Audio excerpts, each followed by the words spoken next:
በስመ አብ ወወልድ ወመንፈስ ቅዱስ አሐዱ አምላክ አሜን። ሁሉን ያደረገ ሁሉን የፈጠረ በመውጣት በመግባታችን የሚጠብቀን ኃጢአት ባለበት ዓለም ላይ ለይቶ የጽድቅ ዛፎች ሆነን እንድንበቅል ያደረገን የአባቶቻችን አምላክ ቅዱስ እግዚአብሔር ስሙ ለዘላለም የተመሰገነ ይሁን። የተወደዳችሁ ወንድሞቼ እህቶቼ አባቶቼ እናቶቼ እጅግ በወደደን በአምላካችን በእግዚአብሔር ስም እንደምን ዋላችሁ እንደምን ቆያችሁ እንደምን አረፈዳችሁ። በቸርነቱ የወደደን በምሕረቱ ይቅር ያለን በዘላለማዊ ፍቅሩ የሰበሰበን የሞትን ስልጣን ከሕይወታችን ያጠፋ የአባቶቻችን አምላክ ቅዱስ እግዚአብሔር ስሙ ለዘላለም የተመሰገነ ይሁን። የሚበላውን የሕይወት እንጀራ ያገኘንባት የሚጠጣውን የሕይወት ውሃ የሰጠችን የባህሪያችን መመኪያ የጽድቃችን አክሊል የንጽህናችን መሰረት የእናታችን የቅድስት ድንግል ማርያም ስም ለዘላለም የተመሰገነ ይሁን። የአባቶቻችን ረድኤትና በረከት በሁላችን ላይ ይደርብን። እንግዲህ እንደተባለው ነው እግዚአብሔር እንደረዳን ለተወሰነ ደቂቃ አምላካችን እግዚአብሔር የሚናገረውን ቃል እንሰማለን። ከሁሉ በላይ በጉባኤ ፊት መናገር በጣም ከባድ ነው። እዚህ ያለው ሰው ሁሉም ለክርስቶስ ምስክር የሆነ ሰው ነው። ከዚህ የተነሳ ጉዳያችን የመመካከር ነው ማለት ነው። ትምህርት የመስጠትና የመቀበል ሳይሆን የመመካከር ነው ጉዳያችን። እንግዲህ ቅዱስ ጳውሎስ በዕብራውያን መልእክት ምዕራፍ 10 ቁጥር 23 ላይ የተስፋን ቃል የሰጠው የታመነ ነውና እንዳይነቃነቅ የተስፋችን ምስክርነት እንጠብቅ ይላል ቃሉ። በዚህ የመጽሐፍ ቅዱስ ክፍል ላይ ዋነኛው ዓላማ ስለ ተስፋ ማስተማር አይደለም። ነገር ግን የተስፋችን ምስክር ማን ነው? ክርስቲያን የሆንበት ዓላማ ምንድነው? ክርስቲያኖች ሆነን ስንመላለስ በሕይወታችን ልንፈጽማቸው የሚገቡ ነገሮች ምንድናቸው? እነዚህ ነገሮች የሚከናወኑት በምን ውስጥ ነው የሚሉትን ነገሮች በጋራ ሆነን እናያቸዋለን ማለት ነው። እኔ ከዚህ ስናገር እናንተ በርካታ የእግዚአብሔር ቃል የመጽሐፍ ቅዱስ ቃላት ትዝ እንደሚሏችሁ አውቃለሁ። ስለዚህ እግዚአብሔር እንደረዳን ደግሞ በዚሁ ቃል ላይ እንማማራለን ማለት ነው። ቅዱስ ጳውሎስ ለዕብራውያን ሰዎች ሲነግራቸው የተስፋን ቃል የሰጠው የታመነ ነውና እንዳይነቃነቅ የተስፋችን ምስክር እንጠብቅ ይላል። ሐዋርያው ለነዚህ ሰዎች ይህንን ቃል የተናገረበት ዋነኛው ዓላማ እነዚህ ሰዎች አስቀድሞ ተስፋ የተሰጣቸው እግዚአብሔር ለአባቶቻቸው በሰጣቸው ኪዳን ውስጥ የሚኖሩ ሕዝቦች ናቸው።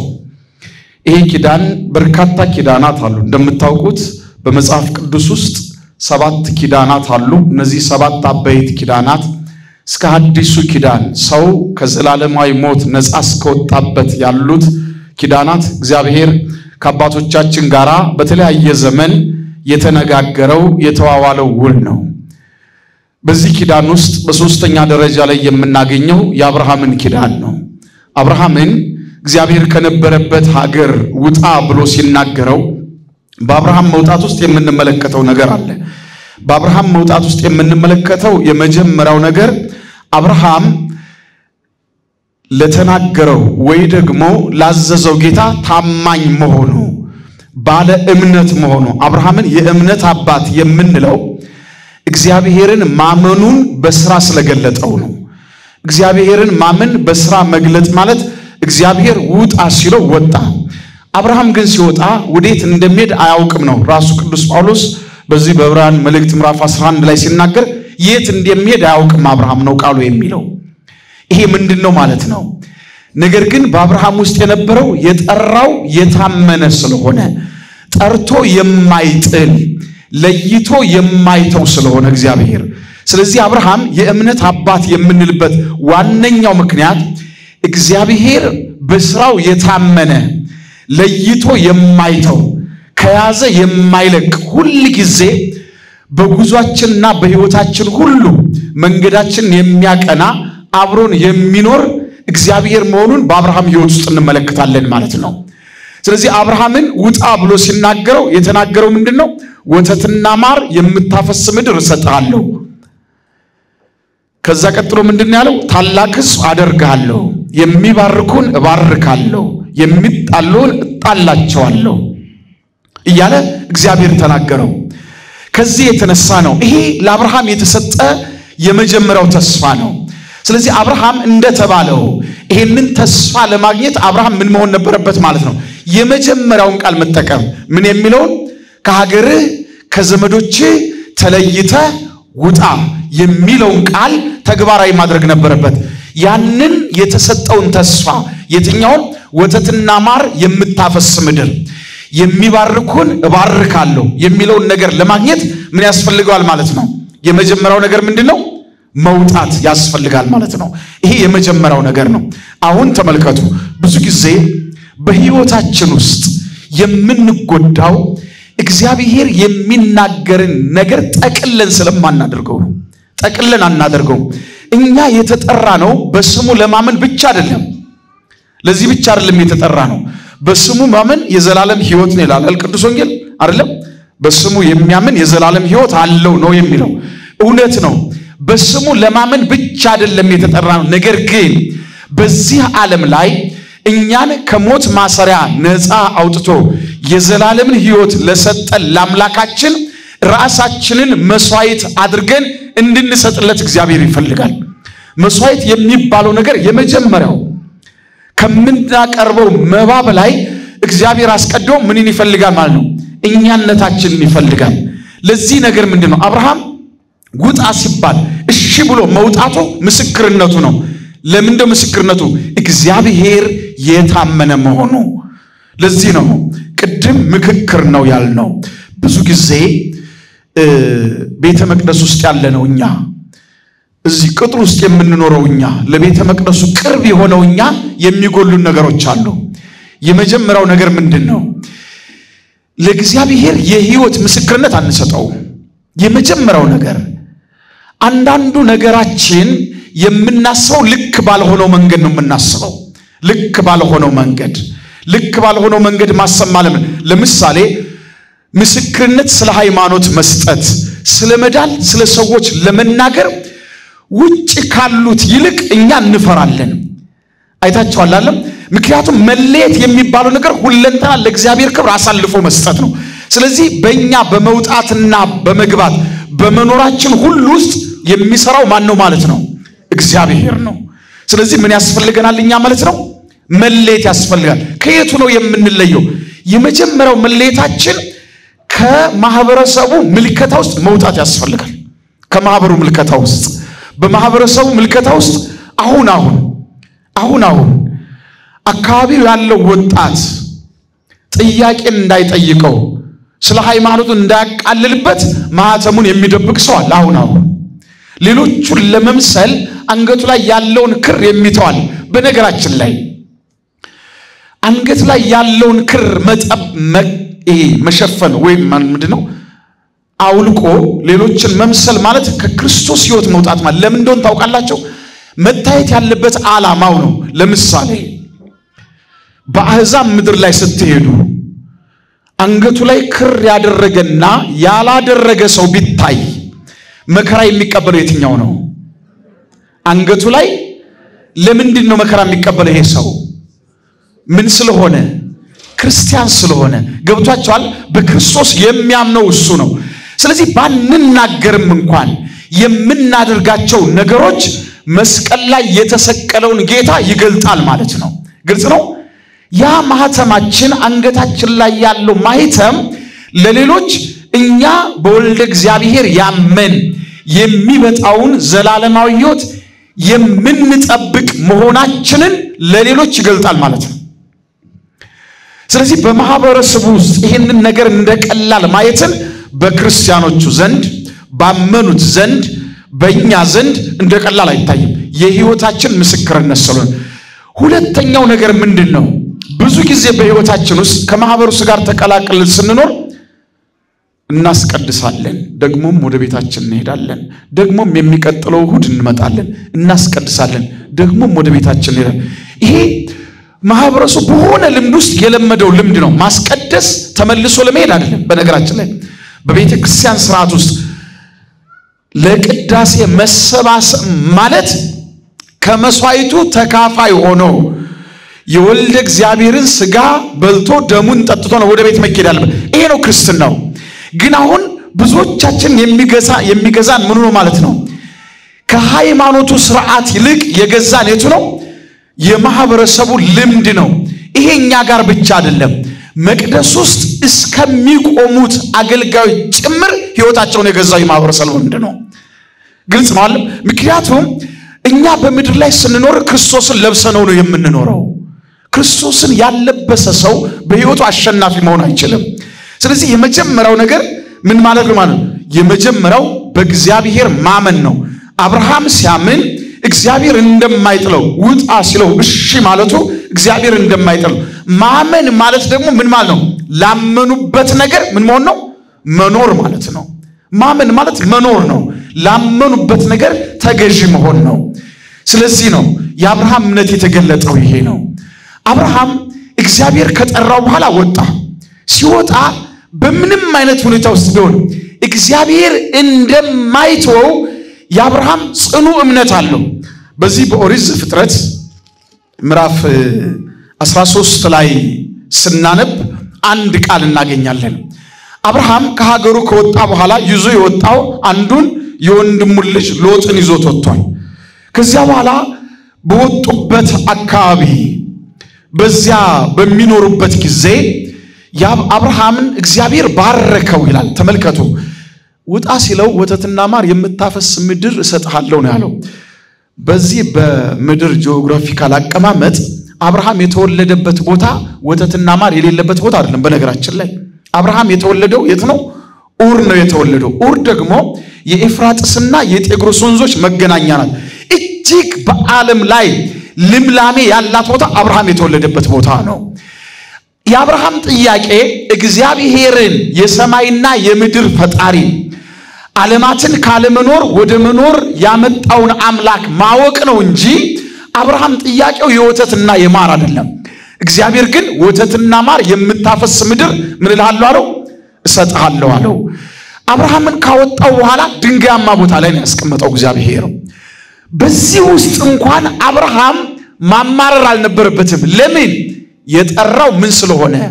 የታመነ ስለሆነ እግዚአብሔር የታመነ አምላክ ነው ታማኝ ነው እግዚአብሔር ስለዚህ በዚህ ውስጥ አብርሃም በእግዚአብሔር አምኗል እዛ ከወጡ በኋላ እግዚአብሔር አብርሃምን በሀብት ባረከው በውስጥና በውጭ ባረከው ተብሎ ተጽፏል እግዚአብሔር ባረከው አብርሃምን ከዚያስ በኋላ ሀብታቸው በበዛ ጊዜ የሎጥና የአብርሃም እረኞች መጣላት ጀመሩ ስለዚህ አብርሃም ምን አለ በእኔና ባንተ መካከል በረኞቻችን በቤተሰቦቻችን መካከል ጸብ እንዳይፈጠርና እንዳንለያይ እባክህ አገር ለይተን እንኑር አለው አብርሃም አሁን ምንድነው የእምነት ሰው ስለሆነ ምን ሸሸ ማለት ነው ጸብን ጥላቻን ሸሸ ማለት ነው ጥላቻን ሰው ክርስቶስን ያክል ጌታ መስዋዕት ሆኖ ቀርቦለት እንዴት እንዳዳነን ታውቃላችሁ አይደለም ጠላቶቹ ሳለን ነው ቅዱስ ጳውሎስ በሮሜ መልእክት ምዕራፍ 5 ላይ ያለው ምንድነው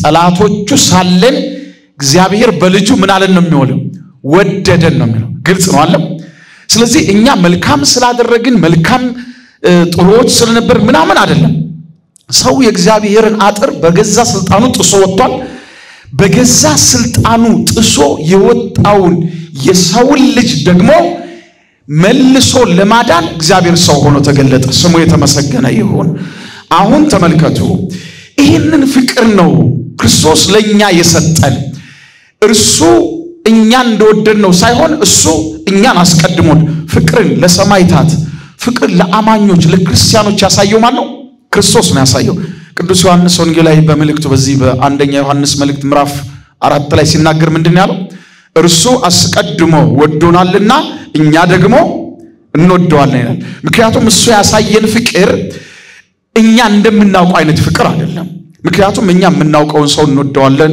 አብረን የምንበላውን ጎረቤታችንን ሁሉ ጊዜ ባይናችን ምናል ያን ሰው እንወደዋለን ይሄ ግን የክርስቶስ ፍቅር ግን እንደዚህ አይደለም የክርስቶስ ፍቅር ግን ምንድነው በኃጢአት ያለውን በክፋት ያለውን ዓለሙን ሁሉ እግዚአብሔር እንዲሁ ወደደው ተብሎ ስለተጻፈ ስለዚህ ያንን ፍቅር ነው ከክርስቶስኛ የተቀበልነው ከዚህ የተነሳ አብርሃም የእግዚአብሔር ሰው ስለሆነ ከመካከል ምንን አራቀ ጥላቻን አሁን የወንድሙ ልጅ ተለይና ምድር ላይ የተንኖር ሲለው ሎጥን አይደለም የጠላው ምኑን ነው የጠላው ጥላቻውን የሚመጣውን ጸብ ነው የጠላው ስለዚህ ምድር ላይ የተንኖር አለው አብርሃም ግን ምድር ላይ የተንኖር ብሎ እንኳን ሲናገር ቃሉ እናንተ ቤታቸው አንቡ ምን እንዳለው ታውቃላችሁ አንተ ግራውን ብትፈልግ እኔ ወደ ቀኝ ሄዳለሁ አንተ ቀኝ ብትፈልግ እኔ ግራውን ሄዳለሁ ነው ያለው የቦታ ምርጫን እንኳን አብርሃም አልወሰደም ለምን እግዚአብሔር ምን ስለሆነ የታመነ ስለሆነ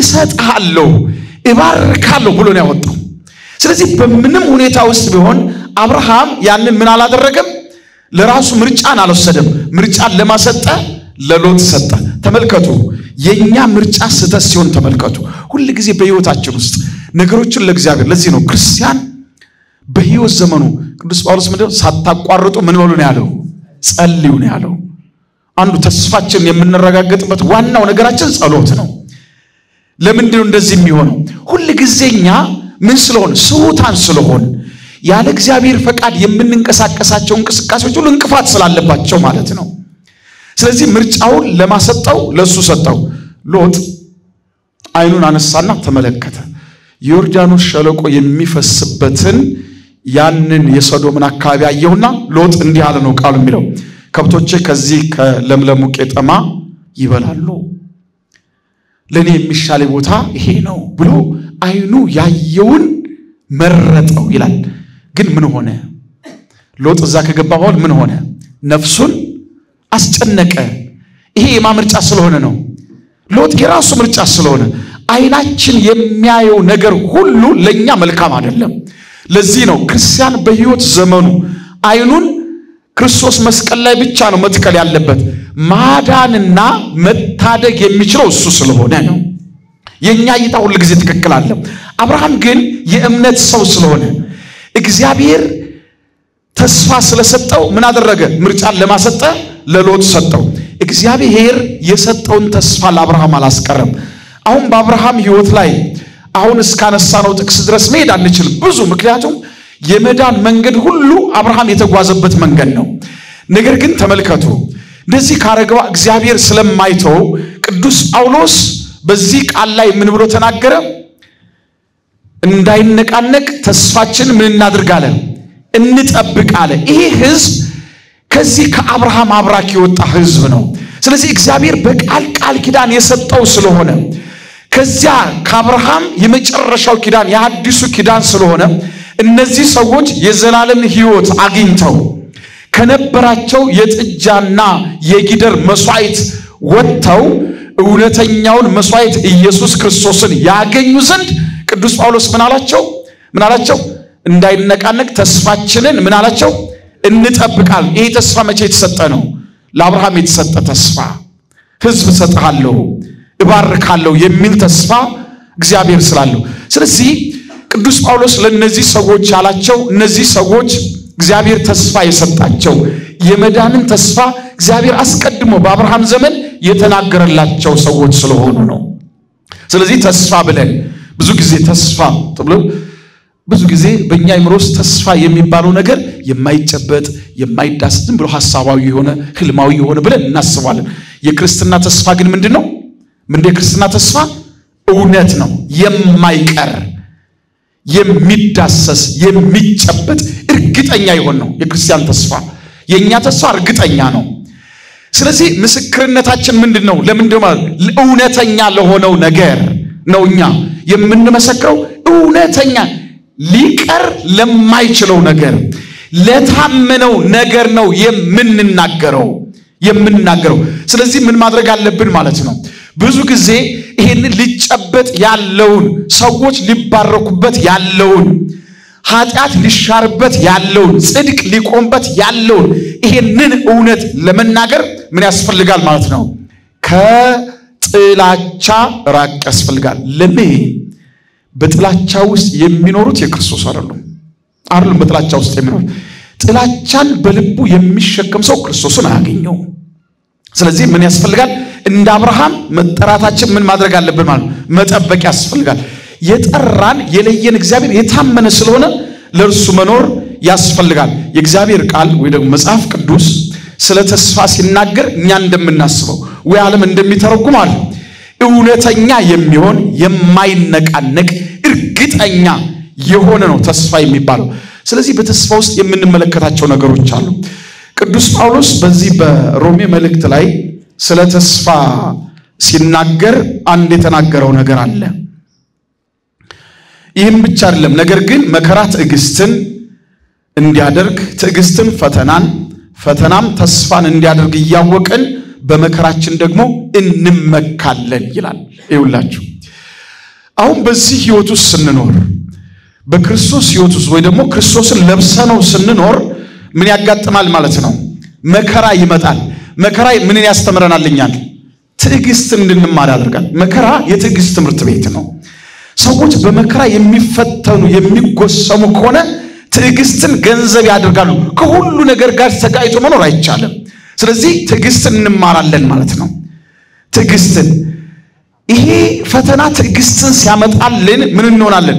በመከራ ደግሞ በመከራ ውስጥ ደግሞ አልፈን ምን እናገኛለን? ተስፋችን እንፈጽማለን። ተስፋችን ሁሉ ጊዜ ተስፋችን የሚፈጸመው ፍጻሜ ያለውን እውነት የሆነውን የሚጨበጠውን የሚዳሰሰውን ተስፋ የምናገኘው መከራን ካለፍን በኋላ ነው። የሰማዕታት ህይወታቸው ይሄ ነው። ሰማዕታት በዚህ ዓለም ላይ መከራ የሚቀበሉት ምን ስላዩ ነው? ከሞት በኋላ ያለውን ዘላለማዊ ህይወት የሚጨበጥ ስለሆነ የማይቀር እውነት ስለሆነ አያችሁ። ስለዚህ በመከራቸው ምን አይሆኑም? አይሳቀቁም። በመከራ ወደ መሰቀቅ አይሄዱም። ምክንያቱም ከሞት በኋላ ያለው ህይወት የታመነ ነው።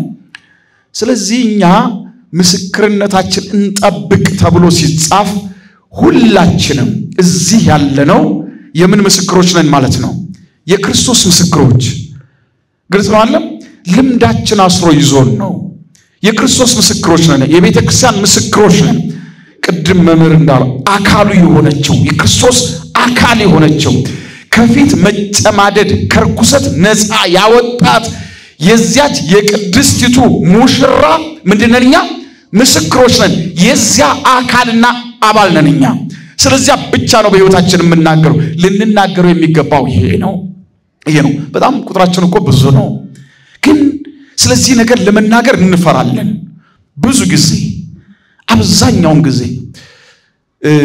ተመሳሳይ አይነት አገልግሎት አለኛ ቤተክርስቲያን ውስጥ። እኛ እዚህ ያለ ነው የቤተክርስቲያኒቱ አባል ስለሆን እዚህ እውነቱን አለ ምናወራ ተመሳሳይ ልንገራችሁ። በቀደም አንድ ሊቀ ጳጳስ እንደሚሰናገሩ ሰምቻለሁ። መቅደስ ውስጥ ያለው አገልግሎት የሚዘምሩት በግዕዝ፣ እኛ ደግሞ በምን በአማርኛ። ግልጽ ነው አለ።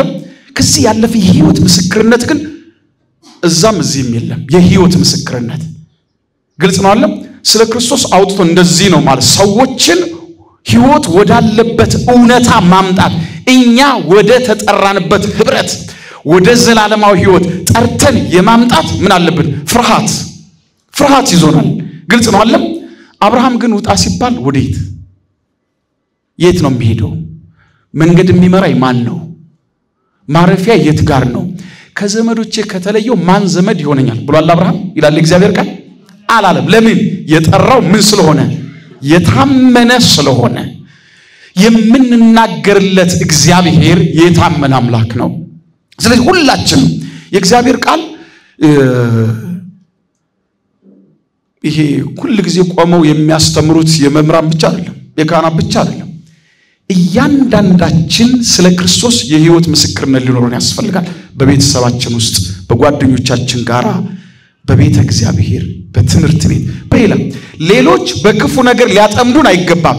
እኛ ግን በጎ በሆነው በእግዚአብሔር ቃል ሰዎችን ወደ ክርስቶስ ማምጣት ይጠበቅብናል። የተጠራንበት ዓላማ ይሄ ነው። ለዚህ ነው ተስፋችንን መጠበቅ አለብን። የተጠራንበትን ዓላማ እንዳይነቃነቅ ምን ከህይወታችን ውስጥ ያለ ምስክርነት እንዳንኖር፣ በእምነታችን እንዳንፈተን ሁሉ ጊዜ ስለዚህ እውነት ስለዚህ ተስፋ ስለዚህ ዘላለማዊ ሕይወት መናገር ያስፈልጋል በርግጥ ስርዓት አለ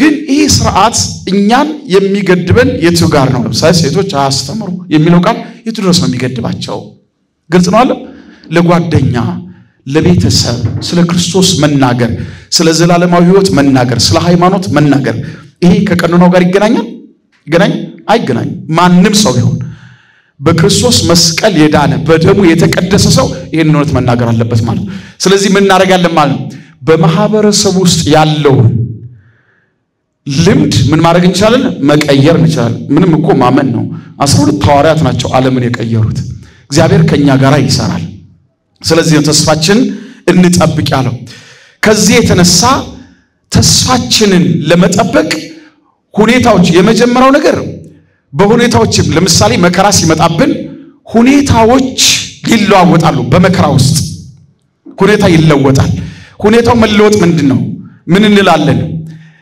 መከራ ሲመጣብን ምን አይነት ነገር ይኖራል ከመከራ በኋላ ወይ ደግሞ መከራው የሚገደብበት ሰዓት አለ መከራው ያልፋል እንባችን ይታበሳል ይሄ ምን ይባላል ተስፋ ይባላል ስለዚህ ያ የተናገርነው ያ ያሰብነው ነገር ይመጣል ለምን ከሰማይ በታች ባሉት ነገሮች ላይ ሁሉ ጊዜ ሁለት ነገር ነው ያለው አንደኛው ቤት ለቅሶ ይሆናል ሌላው ቤት ምንድነው ሳቅ ነው የሚሆነው ቤተ መንግስት ሲለቀስ ቤተ ክህነት ይሳቃል ሀብታሙ ቤት ሲጨፈር ደሃው ቤት ይለቀሳል ነገ ይሄ ሁኔታ ይቀየራል ስለዚህ ሁኔታዎች ምን ያሳያሉ ተስፋን ያሳያሉ ማለት ነው ሁኔታዎች ተስፋን ያሳያሉ አንዳንድ ጊዜ በዚህ በሉቃስ ወንጌል ምዕራፍ 18 ላይ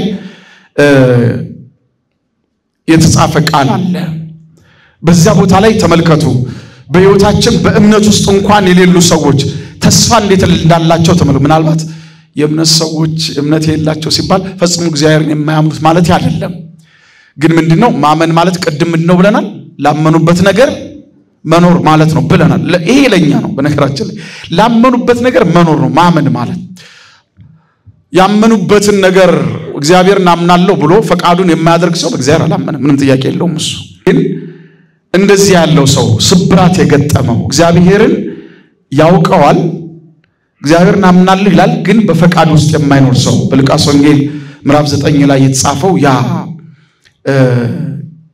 ቀራጩ ሰው ከፈሪሳው ጋር ሊጸልይ የወጣው ሰው ተመልከቱት እሱ ወደዛ ከሄደ በኋላ ምንድነው ያደረገው ኃጢአተኛ መሆኑን በደለኛ መሆኑን ከኃጢአቱ የተነሳ ሰማይን እንኳን ቀና ብሎ ማየት እንደማይችል ምን አደረገ ተናገረ በጌታው ፊት ስለዚህ ይሄ ነገር ምን አደረገው ማለት ነው ከዚያ በፊት የነበረውን ህይወቱን ቀየረለት ሁኔታዎች ራሳችንን ይቀይሩናል ስለዚህ ያ ነገር ተለወጠና ምን ሆነ ይላል ቃሉ ከፈሪሳው ይልቅ ቀራጩ ምን ሆኖ ተመለሰ ነው የሚለው ቃሉ ጻድቅ ሆኖ ወደ ቤቱ ተመለሰ ይላል ሁኔታዎች ይቀየራሉ ሌላ ልንገራችሁ ለምሳሌ የዘኪዮስን ህይወት እንመልከት ዘኪዮስ የቀራጭ አለቃ ነው በጣም ብዙ ሀብት ያለው ሰው ነው የክርስቶስን ትምህርት ሰማና ጌታውን ወደ ቤቱ ጋበዘ ይሄ ለሱ የተደረገለት ሁኔታ ነው ወደ ቤቱ ከጋበዘው በኋላ ጌታ በቤቱ ውስጥ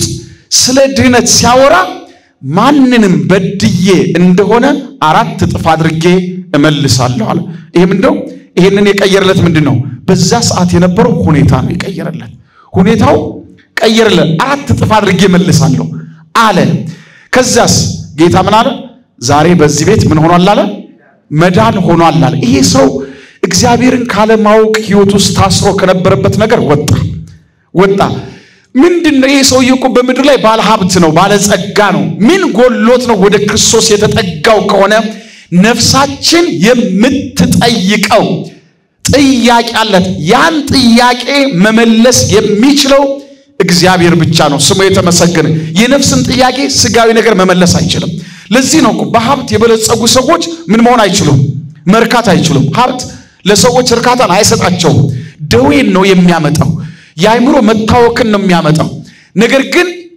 ያ ጥያቄ ጥሩ የሚሆነው ወይ ደግሞ ጥያቄያቸው ተመላሽ ነው ተረጋግተው የሚኖሩት የነፍሳቸው ጥያቄ ሲመለስላቸው ነው ስለዚህ ሁኔታዎቹ ይቀይራሉ።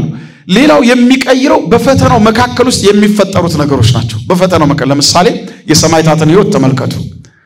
ቅዱስ ጊዮርጊስ በንጉሱ ፊት ቆሞ ስለ ኢየሱስ ክርስቶስ አምላክነት ሲናገርና ሲመሰክር ለንጉሱ በስሙ ብታምን የዘላለም ሕይወት ታገኛለህ ብሎ ሲናገረው በድፍረት ስለተናገረው ምን አደረገ?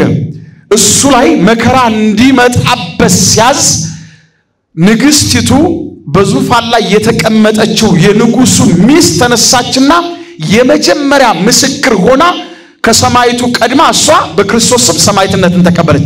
ይሄን የቀየረው ምንድነው? በሁኔታዎቹ መካከል የተደረገ ምንድነው? የድነት ቃል ነው። ይሄ በሁኔታዎቹ መካከል የሚፈጠሩ ነገሮች አሉ። እውነት ነው። በክርስቲያናው ስንኖር መከራ ሊመጣብን የሚያስፈሩ የሚያስጨንቁ ነገሮች፣ ግን የሚያስጨንቁ ነገሮች ብቻ አይደሉም እኛ ጋር ማዳን የሚችል የእግዚአብሔር ክንድ አለ ማለት ነው። አብሮን ይሄኛው ክንድ አብሮን ይኖራል ማለት ነው። ስለዚህ ተስፋ በዚህ ውስጥ ያልፋል። እግዚአብሔር የሰጠውን ተስፋ ይተዋል ተስፋው ቀርቶ ያውቃል? የእግዚአብሔር ተስፋ የእግዚአብሔር ቃል ምንድነው የሚለው? በዚህ በኢያሱ ምዕራፍ 21 ቁጥር 45 ላይ የተጻፈ ቃል አለ። ተስፋ የሚቀር አይደለም፣ የተረጋገጠ ነው ቅድም እንዳለ። ስለዚህ ኢያሱ ሲናገር በዚህ መጽሐፍ ቅዱስ ክፍል ላይ ምንድነው? እግዚአብሔር ለእስራኤል ከተናገረው ቃል ሁሉ ተፈጸመ እንጂ አንዳች እንኳን ምን አለ ይላል? አልቀረም ይላል። አያችሁ? እግዚአብሔር ለእስራኤል ከሰጠው ተስፋ ሁሉ ተፈጸመ እንጂ አንዳች እንኳን አልቀረም ይላል። ስለዚህ ተስፋችን እውነት ነው ማለት የሚቀር አይደለም። ምስክር የምንሆነው የምንታመንለት፣ ራሳችን ከዓለም ሐሳብ የምንጠብቅለት፣ ከጨለማ ስራ ነፃ የምንወጣለት የተረጋገጠ ተስፋ ነው ያለን እኛ። ይሄ ስላለን ነው። ስለዚህ ነው ቅዱስ ጳውሎስ ተስፋችንን እንጠብቅ ያለው። ለዚህ ነው እነዚያ ሰዎች ባለማመን ተጠላልፈው ወድቀው ስለነበረ ያ ያለማመን ችግር የመጣው ምንድነው? እግዚአብሔር አብርሃምን እንዴት አድርጎ እንደጠራው ስለዘነጉት ነው። እንዴት አድርጎ እንደለየው፣ ለምን ዓላማም እንደለየው ስለማያውቁ ነው። የነዚህ ሰዎች የዕብራውያን ውድቀት ዋነኛው እግዚአብሔር ኪዳኑን የሰጣቸው አባቶቻቸው ላይ ያደረገውን ነገርና የዛን ፍጻሜ አያውቁትም ነበር። ለዚህ ነው በዚያ ሁሉ መጠላለፍ ውስጥ የሚወድቁበት ዋነኛው ምክንያት ይሄ ነው። ስለዚህ እግዚአብሔር የሚሰጠው ተስፋ የሚለወጥ አይደለም። በዚህ በአንደኛ መጽሐፈ ነገሥት ምዕራፍ 8 ቁጥር 56 ላይ እንደዚህ ይላል። ሶሎሞን ቆሞም የእስራኤልን ጉባኤ ሁሉ በታላቅ ድምፅ ሲመርቅ እንዲህ አለ። እንደተናገረው ተስፋ ሁሉ ለሕዝቡ ለእስራኤል ዕረፍትን የሰጠ እግዚአብሔር ይመስገን። በባሪያው በሙሴ ከሰጠው ከመልካም ተስፋ ሁሉ አንድ ቃል እንኳን አልወደቀም ይላል። አያችሁ? እግዚአብሔር ለሙሴ ከሰጠው ተስፋ ምን አላደረገም ማለት? አንድ ቃል እንኳን ምን አልሆነም? አልወደቀም። ተፈጽሟል። ይውላችሁ የእግዚአብሔርን ቃል ስታጠኑ ለምሳሌ በዚህ በግብጽ ምድር ላይ የነበረውን ሕዝብ እግዚአብሔር ከግብጽ ምድር ሕዝቡን ሊያወጣ ሲያስብ እግዚአብሔር ወይ ደግሞ የሕዝቤን ጩኸት ሰምቻለሁ ሕዝቤን ላድን ወርጃለሁ ሲል እግዚአብሔር ምንድነው ያሰበው? ምንድነው ያሰበው? እዛው ላይ ተነግሯል። ምንድነው ያሰበው? ኪዳኑን ያሰበው። የቱን ኪዳን? ለአብርሃም የገባውን። ቃሉ የሚለው ለአባቶቻቸው ለአብርሃም ለይስሐቅና ለያዕቆብ የገባሁትን ቃል ኪዳን አስቤያለሁ፣ ሕዝቤን ላድን ምን ብያለሁ አለ? ወርጃለሁ አለ። ይኸውላችሁ በምንም አይነት የመከራ ህይወት ውስጥ ብንሆንኛ እግዚአብሔር ለዘላለማዊ ህይወት ጠርቶናልና ከመከራችን ሊታደገን የታመነ ጌታ ነው። ስለዚህ ነገን በመፍራት ስለ እግዚአብሔር ቃል ባለመናገርና ምስክር ባለመሆን ጊዜያችንን ማጥፋት የለብንም በፍጹም። ክርስቲያን ነገን እየፈራ አይኖርም። ለእግዚአብሔር ቃል ባለን ነገር ሁሉ ምስክሮች ሆነን ነው መኖር ያለብን። ስለዚህ ምን እናደርጋለን ማለት ነው? ሁኔታዎችን መቀየር ያስፈልጋል። እኛ የምንውልበት ቦታ ሁሉ የክርስቶስ ስም መነገሪያ ነው መሆን ያለበት። ስለ ክርስቶስ ማውራት፣ ለጓደኞቻችን ማውራት። ምክንያቱም ፈተናዎች ሲመጡ ከቤተሰብ ይነሳል፣ ከማህበረሰቡ ይመጣል፣ ከምንውልባቸው አካባቢዎች ይመጣል። እነዚህ መቋቋም የምንችለው ማንን በመጥራት ነው? የእግዚአብሔርን ስም በመጥራት። ስሙን መጥራት ማለት ደግሞ ምንድነው? ላላወቁት ስሙን በማሳወቅና ወደኛ ህብረት ውስጥ እንዲመጡ ማድረግ ምንም ጥያቄ የለውም። ምስጋናችን በጣም ደስ ይላል። ዝማሬያችን በጣም ደስ የሚለው በዚያ በቅዱስ ወንጌል ላይ አንድ የተነገረ ቃል አለ አይደል? ከሕፃንነት ጀምሬን ሁሉ ሕግ ፈጽሜያለሁ ሲለው ምንድነው ያለው? አንዲት ቀርታለች ፍጹም ልትሆን ብትወድ ይህን አድርጋለሁ። አንዲት የቀረን ምንድነው ማለት ነው? ምስክርነት። ስለ እግዚአብሔር አብዝቶ መናገር፣ ስለ እግዚአብሔር አብዝቶ መመስከር፣ እግዚአብሔር እንደ ሕይወት። ምክንያቱም የምንኖረው ጥፋት ባለበት ዓለም ነው። እኛ የተባልነው አንዳንዶችን ከእሳት ነጥቃችሁ አውጡ ነው። ይሄ ቃል በስሙ ላመነው ሁሉ የተነገረ ቃል ነው። ስለዚህ ሁሉም ሰው ምስክር ነው ማለት ነው። ሁሉም ሰው ለዚህ ቃል ምስክር ይሆናል ማለት ነው። ስለዚህ ተስፋ በሁኔታዎች ውስጥ ተስፋችን የለመለመ ይሆናል። እግዚአብሔር ከሰጠው ተስፋ የሚያስቀረው ነገር የለውም። ይኸውላችሁ ለምሳሌ መከራ ይመጣል። ኃጢአት በህይወታችን ሲመጣ የምንጨነቀው ለምንድን ነው? ተስፋ ስላለ ነው። ግልጽ ነው አይደል? ለምሳሌ በሉቃስ ወንጌል ምዕራፍ 7 ታሪኳ የተመዘገበላት ቁጥር 35 ጀምሮ ታሪኳ የተመዘገበለትን ሴት ነው። አይሁድ በድንጋይ ደብድበው ሊገድሏት ይፈልጋሉ። በዚህ ህይወት ውስጥ ሆና እሷ የሰማቸው ቃል ኃጢአተኞችን ይቅር የሚል ህይወት፣ ሞትን የሚሽር በጽድቅ የሚያቆም አምላክ እንዳለ ስትሰማ በኃጢአተኝነቷ ውስጥ ሆና በዚያ በጨለማ ነገር ውስጥ ሆና ምን ታያት? መዳን ታየ። ይሄ ተስፋ ይባላል። ተስፋ ይባላል። በምንም ሁኔታ ውስጥ ሆነ ማለት ነው የሚታየን ነገር ተስፋ ነው። ስለዚህ ያቺ ሴት ምን አደረገች? በሚፈልጓት በድንጋይ ደብድበው ሊገሏት በሚፈልጓት ነገር መካከል አልፋ ወደ ኢየሱስ ክርስቶስ ደረሰች። ስለዚህ ምን አድርገናል? ያንን ተስፋን አገኘችው። ያ ተስፋ ምንድነው? የዘላለም ሕይወት። ፊቱ ሄዳ ስትደፋ ብድግ ስትል ምን አላት? ኃጢአትሽ ተሰርዮልሻል። አያችሁ? ብዙ ኃጢአትሽ ተሰርዮልሻል አላት። ስለዚህ ተስፋን አገኘች ማለት ነው። በኃጢአት ውስጥ እንኳን ሆነን ተስፋችን የታመነ ነው። በኃጢአት ውስጥ ሆነን፣ በችግር ውስጥ ሆነን፣ በሞት ውስጥ ሆነን ተስፋችን የታመነ ነው። በዚህ በሉቃስ ወንጌል ምዕራፍ 23 ላይ ሁለት ሽፍቶች ከጌታ ቀኝና ግራ ተሰቅለዋል አይደል? ሞት አፋፍ ላይ ያለው በቀኝ የተሰቀለው ሽፍታ ምንድነው ያለው? ጌታ ሆይ በመንግስት በመጣ ጊዜ ምን በለኝ አለው? አስበኝ አለው። ምንድነው? ይሄ ሰው ህይወቱ በሙሉ የተበላሸ ሰው ነው። ኦሬዲ ሞት አፋፍ ላይ ነው ያለው። መጨረሻ ሰዓት ላይ ነው ያለው። ለምንድነው ይሄንን ያለ ሰውዬ? ለምንድነው? እሱ የህይወት ጌታ መሆኑን ያውቃል። ይሄ ሰው ያምናል። ይሄ ሰው ገብቷችኋል? እግዚአብሔር በዚህ በኩል የዘላለም ህይወትን አሳይቶታል። ስለዚህ በመንግስት በመጣ ጊዜ አስበኝ ማለት ከሞት በኋላ ያለውን ዘላለማዊ ህይወት ተመልክቶታል። ይሄ ተስፋ ይባላል።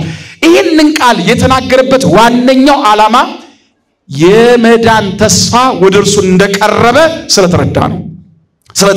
ስለዚህ በመንግስት በመጣ ጊዜ አስበኝ፣ ከሞት በኋላ ያለው ዘላለማዊ ህይወት እንዳለ እናውቃለን። ስለዚህ በዚህ ውስጥ ምን እናደርጋለን ማለት ነው? እግዚአብሔርን እያመለክ ተስፋችን እንፈጽማለን። ተስፋችን ፍጻሜ እንዲያገኝልን የምናደርገው ምንድነው? ሁሉ ጊዜ በህይወታችን ዘመን ለዚህ ነገር ምስክሮች መሆን ያስፈልጋል። ቅዱስ ጳውሎስ ለዕብራውያን ሰዎችም ሲነግራቸው ነው እንዳይነቃነቅ ተስፋችንን እንጠብቅ። ተስፋን የሰጠው ምንድነው አለ? ተስፋን የሰጠው ምንድነው ነው ያለው? የታመነ ነው ያለው። አያችሁ? የታመነ ነው ተስፋን የሰጠው። ስለዚህ የምናመልከው የምንገዛለት ከኃጢአት ራሳችን የምንጠብቅለት ስጋውን የምንበላው ደሙን የምንጠጣለት ጌታ መንግስተ ሰማያትን ሊያወርስ ከሞት በኋላ የዘላለም ህይወት ሊሰጠን የታመነ ነው። የጠራን የታመነ ጌታ ነው። ታማኝ ነው እግዚአብሔር። ስለዚህ ምን መሆን? የህይወት ምስክር መሆን ለኛ የህይወት ምስክር መሆን ያስፈልጋል ማለት ነው። እዚህ ካለው ሰው ውጪ በላይ ከኛ በላይ ለክርስቶስ የህይወት ምስክር ሊሆን የሚችል ማንም የለም። ማንም በምድር ላይ ቁጣ ሊነሳ ይችላል። እውነት ነው። መቼም ቅዱስ ወንጌል የክርስቶስ ስም ሁሉ ጊዜ ቁጣን ስደትን ያስነሳል። ይሄ ስደት ግን የሚነሳው ለምሳሌ ሁላችሁ ጊዜው የእመቤታችን የስደት ወቅት አይደለም? ለምን ነው እመቤታችን የተሰደደችው? እስራኤል ሀገር ላይ የተላቀ ቤተሰብ ነው እመቤታችን የተወለደችው። ለምን የተሰደደችው? ልጇን ለማዳን። የተሰደደችው ለምንድን ነው? የኢየሱስ እናት ስለሆነች ነው የተሰደደችው። የክርስቶስ እናቱ ስለሆነች የተሰደደችው። ሁሉ ጊዜ ዓለም ይሄን ሲያሳድድ ነው የሚኖረው። ሁሉ ጊዜ ይውላችሁ። ለምሳሌ ኢሳይያስ በትንቢተ ኢሳይያስ ምዕራፍ 7 ቁጥር 13 ጀምራችሁ ስታነቡ ጌታ እግዚአብሔር ራሱ ምልክት ይሰጣቸዋል፣ ድንግል በድንግልና ጸንሳለች፣ ወንድ ልጅ ትወልዳለች ብሎ ኢሳይያስ ተናገረ። የነገረ ድነትን ነገር ከመጀመሪያው ሰይጣን ይቃወም ስለነበረ ምናሴ ኢሳይያስን በመጋዝ ሰንጥቆ ገደለው። የተገደለበት ዋነኛው ምክንያት ለምን ድንግል በድንግልና ጸንሳ ትወልዳለች አልክ ተብሎ የተገደለው ለምን? ይሄ የሰዎች መዳን ስለሆነ ዘላለማዊ ሕይወት ስለሆነ ይሄ አያችሁ። ስለዚህ ያስገደለው ምን ነው ማለት ነው? ኢሳይያስን በመጋዝ ያሰነጠቀው ምን ማለት ነው? ነገረ ድነት፣ የሰዎች መዳን፣ የእግዚአብሔር ሰው መሆን፣ የክርስቶስ መገለጥ መከራን ያመጣው። የእመቤታችን ስደትም ከዚህ ጋር የሚያያዝ ነው። እመቤታችን የኢየሱስ እናት ስለሆነች ነው የተሰደደችው። መልአኩ ተነስና ሕፃንና እናቱን ይዘህ ወዴት ሄዳ? ወደ ግብጽ ሽሽ አለው። ሰማይና ምድር ለፈጠረ ጌታ፣ ዓለማትን በመዳፉ ላይ ጨብጦ ለሚገዛ ጌታ ለሱ ሄሮድስ አሳዳጅ ሆኖ ተነሳ። ሁሉ ጊዜ በዓለም ውስጥ ይሄ ነው። እኛ የመንግስት ልጆች ነን፣ እግዚአብሔር ይመስገን። የክርስቶስ ልጆች ነን እኛ። የመንግስቱ ወራሾች ነን፣ የመንግስት ልጆች ነን እኛ። እንዲህም ሆኖ ግን በዓለም ውስጥ ምን ይነሳብናል ማለት ነው? ስደት፣ በዓለም ውስጥ መከራ፣ መጠላት፣ መገፋት። ብዙ ጊዜ ይውላችሁ ቲያትር ቤት ብትሄዱ ጓደኞቻችሁና ቤተሰባችሁ ምንም አይሏችሁ። ሰንበት ትምህርት የመጣችሁ ሲዘምሩ ግን ለዝላይ ትሄዳላችሁ ነው የምትባሉት። ለምን? ስሙ በእኛ ላይ ስለሚጠራ የእግዚአብሔር ስም ዓለም ሁሉ ጊዜ በተለያየ ሁኔታ ውስጥ እያለፈች ምን ታረጋለ? ሁኔታችንን ለማሰናከል እንቅፋት ታስቀምጣለች ዓለም። በፍጹም ሰው ኳስ ሜዳ ሲሄድ ክፉ ስለሆነ አለ ኳስ ሜዳ መሄድ፣ ቲያትር ቤት ሲሄድ፣ ወደ ዘፈን ሲሄድ ማንም ሰው ተቃውሞት አያውቅም በምድር ላይ። የሚቃወሙት ወደ እግዚአብሔር አደባባይ፣ ወደ ቅዱሱ ተራራ፣ ወደ ዘላለም ሕይወት ወደ ክርስቶስ ስንመጣ ግን ተቃውሞ አለ። ስለዚህ ምን ማድረግ አለብን? በዚህ ተቃውሞ ውስጥ ሆነን ግን ዘላለማዊ ተስፋችን ምን ማድረግ ያስፈልገናል? መጠበቅ ያስፈልጋል። ቅዱስ ጳውሎስ ያለው ይሄን ነው፣ ያን ተስፋ መጠበቅ። ምክንያቱም ተስፋ የሰጠው ምን ስለሆነ? የታመነ ስለሆነ። እግዚአብሔር የታመነ አምላክ ነው፣ ስሙ የተመሰገነ ይሁን። ስለዚህ እግዚአብሔር ታማኝ ነው። በዚህ ውስጥ መኖር ያስፈልጋል ማለት ነው። በዚህ ውስጥ በምንም አይነት ሁኔታ ውስጥ ብንሆን ለእግዚአብሔር ምስክሮች ሆነን መቅረብ ያስፈልጋል ማለት ነው። አምልኳችን፣ መዝሙራችን መልካም ነው። ቅድም እንዳልነው ግን በሚጎለን በኩል፣ በሚጠፉት በኩል፣ ወደ እሳት በሚሄዱት የሰይጣን ወደሚሆኑት ዓለም ወደሚወርሳቸው በኩል ሁሉም ሰው መሄድ አለበት ማለት ነው። ስለዚህ ተስፋችንን እንጠብቅ ያለው ሐዋርያው ከዚህ የተነሳ ነው። በዚህ ዕለት ስለ ተስፋ ምንነት ሳይሆን በዋናነት መናገር የፈለኩት ሁላችንም ተስፋችን የማይለወጥ ስለሆነ እውነተኛ ተስፋ ስለሆነ ያለን ሁላችንም በመልአት የእግዚአብሔርን ቃል ለጓደኞቻችን፣ ለቤተሰቦቻችን፣ ለምናገኛቸው ሰዎች መናገር አለብን። ይሄንን ልናገር ነው ያሰብኩት። በዚህ ትምህርት ላይ ያሰብኩት ይሄንን ነው። ሁላችንም ስለ እግዚአብሔር ቃል፣ ስለ ቤተ ክርስቲያን፣ ስለ ሕይወት ነገር እንድንናገር ነው የሚያስፈልገው። ለክርስቶስ ምስክሮች ግን የክርስቶስ ምስክርነት የምንድነው? የንግግር አለ። የምንድነው? የሕይወት ምስክርነት ነው። ራስን የመስጠት ምስክርነት ነው። ስለዚህ በአሕዛብ መካከል ስንመላለስ የምንገልጠው ማንን ነው? የዘላለም ሕይወት የሰጠውን አምላክ እግዚአብሔርን ክርስቶስን ነው የምንገልጠው። በኑሯችን፣ በስራችን፣ በሐሳባችንና በንግግራችን ሁሉ ክርስቶስን መግለጥ ያስፈልጋል። ይሄንን ሁላችንም ከሰራን ወደ እሳት የሚሄዱትን ነጥቀን ማውጣት እንችላለን። ለኛ ክብራችንና መጎናጸፊያችን ኢየሱስ ክርስቶስ ነው። ለኛ በፍጹም ክርስቶስ ራሱን አሳልፎ ሲሰጥ በእኛ አላፈረም አይደል? መስቀል ላይ ሲሰቀል እንደተሳለው ስዕል ሆኖ አይደለም ነው አይደለም። ምንም አይነት ከለሜዳ ሳያደርግ ነው ክርስቶስ የተሰቀለው። ለምን? እርሱ እኛን ኃጢአተኞችን ከዚያ የሞት ወጥመድ ከዛ ጭቃ ውስጥ ለማውጣት በእኛ አላፈረም። ይገርማችኋል፣ ሰዎች ምራቃቸውን እንትፍ ብለው ፊቱ ላይ ሲተፉበት ይህንን ሲያደርጉት እኮ ዝም ያለበት ዓላማ እኛ በጣም አጸያፊ ኃጢአት ውስጥ ስለነበርና ከዚህ ህይወት ውስጥ እኛን ነጥቆ ለማውጣት እኮ ነው። ከዚህ ለማውጣት እሱ የክፎችን ምራቅ ፊቱ ላይ እሱ እኛ ክፉ ነገር አድርገን በእኛ ሳያፍርብን እኛ ግን ራሱን አሳልፎ በሰጠን ፍጹም አባት በሆነ ፍቅሩን በመስቀል ላይ በገለጠልን ጌታ ማፈር አያስፈልግም። እንዳታፍሩ ክርስቶስ ስምሽ ለጓደኞቻችሁ ለቤተሰቦቻችሁ ሁላ ይሄንን ንገሯቸው። ቤተሰቦቻችሁ እናቶቻችሁ አባቶቻችሁ ወደ ቤተ እግዚአብሔር እንዲመጡ በርግጥ ይመጣሉ ነው ግን መምጣት እንዲሄዱ አለ አስቀድሰው ግን ምን እንዲሆኑ ስጋው ደግሞ እንዲቀበሉ እንዲቆርቡ የዘላለም ህይወት እንዲይዙ እንዲገባቸው ይሄንን ነገር ማድረግ ያስፈልጋል ማለት ነው። ስለዚህ ተስፋን የሰጠን አምላካችን የታመነ ስለሆነ እንዳይነቃነቅ የተስፋችንን ቃል እንጠብቅ። እግዚአብሔር ከሁላችን ጋር ይሁን። ያስተማረን የመከረን ቅዱስ እግዚአብሔር ስሙ የተመሰገነ ይሁን። የእመቤታችን አማላጅነት የቅዱሳን በረከት አይለየን። እግዚአብሔር ይባርካችሁ።